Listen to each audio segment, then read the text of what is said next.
Antarctica is like nowhere else. It's a continent, but there are no countries, no towns even, only research bases. 65 years ago, 12 countries agreed to keep this continent unclaimed and restricted for scientific research. There are now 58 countries which signed on to the Antarctic Treaty, and it's been governing this area ever since. They meet every year to discuss and reaffirm the rules. But it's clear that global conflicts are heating up, and Antarctica isn't immune. For one, this rapidly warming continent is much easier to get to than it used to be if you have the big bucks to get on a cruise ship like that and come here. I love penguins.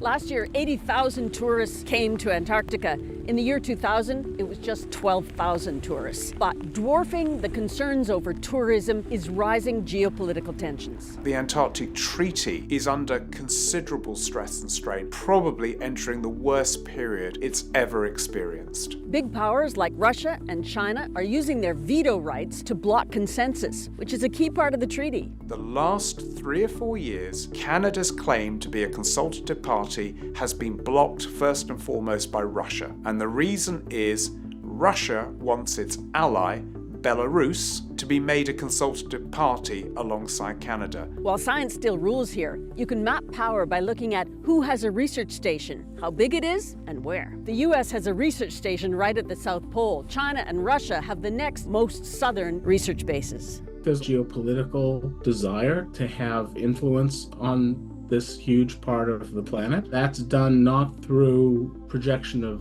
military power, but through establishing scientific outposts. So what's Canada's place here? Well, Canadian researchers have made significant contributions to Antarctic science, and as an Arctic country, we have a lot of polar knowledge to share. So, how many research stations does Canada have in Antarctica? Not one. Canada's been pretty clear that we don't intend to establish our own Antarctic Research Station. By collaborating with other national Antarctic programs and using their facilities, it gives us a lot of flexibility in the science that we do. What is encouraging, according to people plugged into the politics, is this expedition to Antarctica we're on. Scientists working with the Navy on HMCS Margaret Brooke. The Canadian Navy, paired with Canadian scientists in Antarctica, is a first. They're engaging in science diplomacy, like taking small boats to coastal research stations, shaking hands, and raising the maple leaf along the Antarctic Peninsula, sharing and spreading knowledge about this critical and remote part of the planet.